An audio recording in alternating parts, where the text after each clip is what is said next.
आज हम करेंगे DK Goyal book class 12th के अकाउंटेंसी का चैप्टर 2 जिसका नाम है change in profit sharing ratio among the existing partner का सोल्यूशन नंबर 9। क्वेश्चन नंबर 9 मैंने ऑलरेडी नोट कर रखा है। क्वेश्चन नंबर 9 में आपको वैल्यू ऑफ गुडविल पता करनी है on the basis of 3 year purchase of weightage average profit method के थ्रू। आपको लास्ट 5 ईयर के प्रॉफिट गिवन है, साथ ही आपको कुछ एडजस्टमेंट भी गिवन है जो कि आप देख सकते हैं कि 2020 और 2021 में आपको एडजस्टमेंट गिवन है एबनॉर्मल लॉस और एबनॉर्मल गेन की, और अलग से भी आपको एडजस्टमेंट गिवन है जिसमें क्लोजिंग स्टॉक बता रखा है ओवर वैल्यूड है 40,000 से, और एक और एडजस्टमेंट गिवन है repair to machinery 60,000 was wrongly debit to machinery account on 1st July 2021। depreciation was charged at rate 20% per annum on diminishing balance method। तो देखिए इन एडजस्टमेंट को किस तरीके से सोल्व करेंगे, किस तरीके से अपने अकाउंट्स में दिखाएंगे, इसको हम समझते हैं। तो स्टेप बाय स्टेप मैं आपको हर चीज समझाऊंगा। आइए क्वेश्चन की शुरुआत करते हैं। तो सबसे पहले हमें गिवन प्रॉफिट जो है मैंने वो नोट डाउन किया है।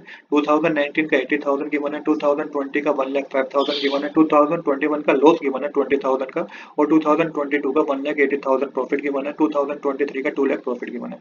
अब जो एडजस्टमेंट है ना उसको समझिएगा। देखिए पहली एडजस्टमेंट जो क्लोजिंग स्टॉक की है वो रिलेट करती है हमारी 2019 से, क्योंकि यहाँ पे क्लोजिंग स्टॉक ओवर वैल्यूड है 40,000 से। प्लस करना है कि माइनस, ये आगे समझाऊंगा। अभी मैं सिर्फ ये बता रहा हूँ कि कौन सी ट्रांजेक्शन कहाँ पे आपको शो करनी है। इसके बाद देखिए जो 2020 का प्रॉफिट है 1,05,000 का, इसमें तो एक गिवन है इंक्लूड एबनॉर्मल लॉस 41,500 का, और दूसरा जो क्लोजिंग स्टॉक था ना 2019 के लिए जो क्लोजिंग स्टॉक था वो 2020 के लिए ओपनिंग स्टॉक होगा। इसको आपको ऐड करना है 40,000 रुपीज को। 2021 में इंक्लूड करना है एबनॉर्मल गेन, और इंक्लूड है एबनॉर्मल गेन की एडजस्टमेंट। 2022 में जो ये आप एडजस्टमेंट देख रहे हैं रिपेयर टू मशीनरी, इसको हमें एडजस्ट करना है, और डेप्रिसिएशन को हमें क्या करना है, डेप्रिसिएशन को हमें इसको एडजस्ट करना है, और सेम ही 2023 में भी हमें करना है। तो चलिए स्टेप बाय स्टेप शुरू करते हैं। तो सबसे पहले बात करेंगे एडजस्टेड प्रॉफिट 2019 की, जिसमें है ओवर वैल्यूएशन ऑफ स्टॉक। तो देखिए यहाँ पे मेंशन है closing stock as on 31 March 2019 was over valued by 40,000। तो क्लोजिंग स्टॉक जो था ओवर वैल्यूड था 40,000 रुपीज से, तो इसको आपको माइनस करना होता है। तो 80,000 में से 40,000 माइनस करेंगे तो एडजस्टेड प्रॉफिट जो 2019 का होगा 40,000 रुपीज होगा। अब आपके दिमाग में क्वेश्चन आएगा कि ओवर वैल्यूड स्टॉक होते क्या है, तो मैंने यहाँ पे डिफाइन किया है। Over valued over valued stock means that the closing stock is recorded at a value higher than its actual market value और कॉस्ट। तो यहाँ बता रखा है कि क्लोजिंग स्टॉक वो जो क्लोजिंग स्टॉक को हायर वैल्यू पे शो कर दिया जाता है अकाउंट्स में, उसकी मार्केट वैल्यू से जब हायर वैल्यू पे शो कर दिया जाएगा तो उसे ओवर वैल्यूड स्टॉक बोलते हैं। इसका रिजल्ट क्या होता है, इसका रिजल्ट ये होता है कि इंक्रीज जो होता है ना, तो ग्रोस प्रॉफिट हमारा काफी ज्यादा शो हो जाता है, काफी ज्यादा इंक्रीज होके आ जाता है। तो इसको हमें करेक्ट करना है, इसलिए मैंने माइनस किया। एग्जाम्पल में मैंने बताया सपोज एक्चुअल क्लोजिंग स्टॉक है 40,000 का, बट अगर वो रोंगली ऐड कर देंगे हम 80,000 से तो ये 40,000 का ओवर वैल्यूड हो गया, इसलिए हमने 40,000 रुपीज माइनस किए। अब देखिए जो क्लोजिंग स्टॉक था 40,000 जो हमने माइनस किए, या ये 2020 के लिए क्या होगा, ये ओपनिंग स्टॉक होगा, तो यहाँ पे आपको प्लस करना है। तो याद रखिएगा ओपनिंग जो क्लोजिंग स्टॉक होगा वो ओवर वैल्यूड होगा, तो 40,000 आपको उस ईयर में से माइनस करना है और नेक्स्ट ईयर में वो प्लस करना है। तो क्या करना है, यहाँ पे दो एडजस्टमेंट है 2020 की। पहला तो 1,05,000 का तो प्रॉफिट ही है, इसमें एबनॉर्मल लॉस क्या होता है 41,500 की मन है। एबनॉर्मल लॉस ऐसा लॉस होता है जैसे कि गुड्स में आग लग गई हो, चोरी हो गई हो, तो इस लॉस को हम ऐड करते हैं, क्योंकि ये हर बार तो ऐसा हो नहीं रहा, कभी कभार ऐसा होता है, तो इसको हम इस लॉस को हम माइनस नहीं करते हैं, इसको हम ऐड करते हैं। तो एबनॉर्मल लॉस को आपको ऐड करना है, और मैंने बताया कि stock over valuation opening stock जो बन गया है 2020 के लिए 40,000 रुपीज, उसको आपको ऐड करना है। तो 1,05,000 प्लस 41,500 प्लस 40,000 करेंगे तो 1,86,500 आएगा। ये एडजस्टेड प्रॉफिट है 2020 के लिए। सेम इसी तरीके से 2021 में हमें क्या गिवन है, एबनॉर्मल गेन गिवन है 40,000। अभी एबनॉर्मल गेन क्या है, इसको आपको क्या करना होता है, माइनस करना होता है। ये एबनॉर्मल गेन होता है कि कोई एसेट बेच दिया तो उससे कंपनी को प्रॉफिट, फर्म को प्रॉफिट हो गया हो, तो इसको हम प्रॉफिट में इंक्लूड नहीं करते हैं, इसलिए माइनस करना है। तो 20,000 का लॉस था ही, अब 40,000 और माइनस कर दीजिए, तो टोटल लॉस जो 2021 का बनेगा ना वो 60,000 का बनेगा। तो आई होप कि अभी तक आपको कोई डाउट नहीं होगा। अब देखिए अब जो मैं आपको समझाने चाह रहा हूँ वो ये सेकंड नंबर वाले एडजस्टमेंट समझाने चाह रहा हूँ, जो ये हमें गिवन है रिपेयर टू मशीनरी 60,000 पर wrongly debit to machinery account और 1 जुलाई 2021। उसके बाद हमें डेप्रिसिएशन भी हमने कैलकुलेट कर लिया 20% के रेट से। इसको बड़ी ध्यान से समझिएगा क्योंकि बहुत ही कंफ्यूजिंग एडजस्टमेंट है। अब देखिए यहाँ पे क्या गलत हुआ है, यहाँ पे normally repair should be shown as an expense in the profit and loss account, क्योंकि रिपेयर करी थी मशीनरी 60,000 रुपीज की, तो वो प्रॉफिट एंड लॉस में अकाउंट एक्सपेंस में जाने चाहिए थे, राइट। रिपेयर को एक्सपेंस में मेंशन करना चाहिए था प्रॉफिट एंड लॉस अकाउंट में, बट कर दिया क्या, but here 60,000 was wrongly capitalized treated like an asset and added to machinery account। तो यहाँ पे 60,000 जो कि रिपेयर में एक्सपेंस में जाना चाहिए था उसको एक एसेट के तौर पे ले लिया गया और उसको मशीनरी अकाउंट में ऐड कर दिया गया। तो ये गलती तो चलो करी। इसके बाद क्या हुआ कि इससे इसके करने से हुआ क्या, 2021 का प्रॉफिट जो था ना वो काफी हाई हो गया, बिकॉज 60,000 एक्सपेंस थे जो कि शो नहीं हुए, तो प्रॉफिट तो ज्यादा होगा ही।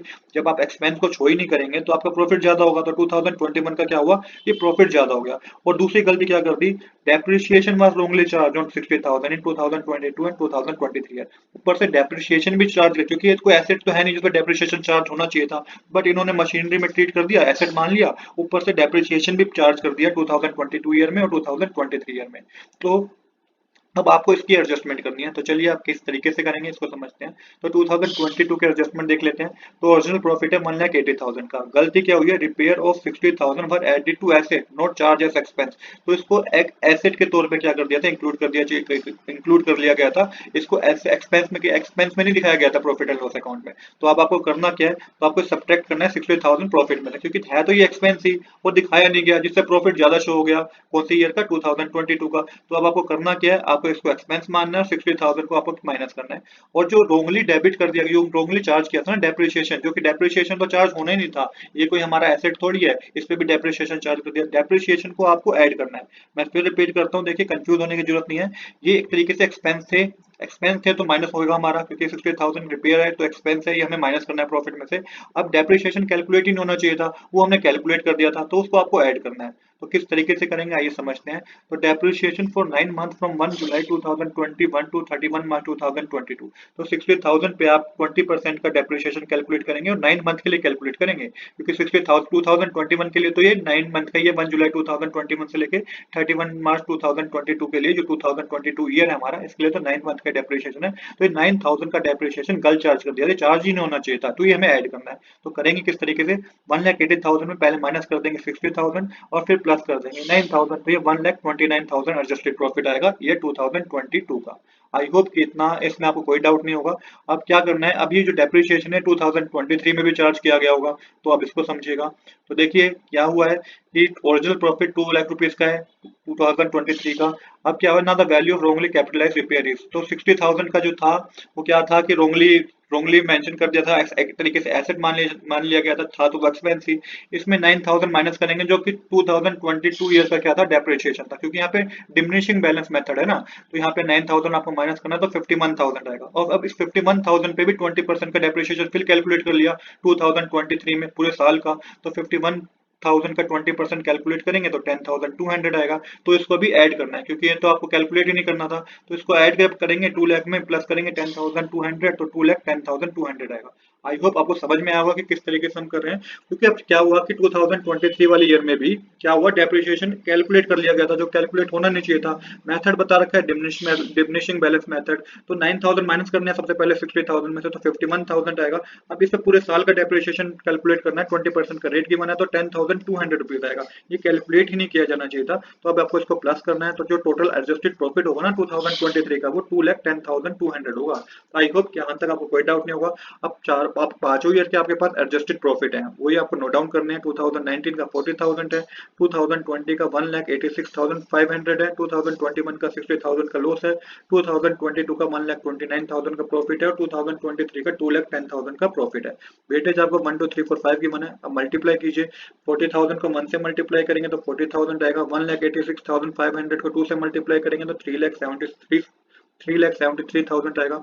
60,000 को 3 से मल्टीप्लाई करेंगे तो 1,80,000 का लॉस आएगा। 1,29,000 को 4 से मल्टीप्लाई करेंगे तो 5,16,000 का प्रॉफिट आएगा। और 2,10,200 को 5 से मल्टीप्लाई करेंगे तो 10,51,000 आएगा। अब आपको टोटल करना है, तो देखिए जब टोटल करेंगे वेटेज प्रॉफिट का, तो ये 18 लाख रुपीज आएगा। डिवाइड कर दीजिए वेटेज का टोटल से, जो कि 15 है। अब इनको डिवाइड करके आपके पास जो वेटेज एवरेज प्रॉफिट आएगा वो 1,20,000 होगा। अब गुडविल पता करनी है, जो कि 3 ईयर पर शेयर पे थी, तो 1,20,000 को 3 से मल्टीप्लाई करेंगे तो 3,60,000 आएगा। तो यही हमें पता करना था। आज के लिए इतना ही। I hope you like this video. If you like this video, please do subscribe this channel. Thanks for watching.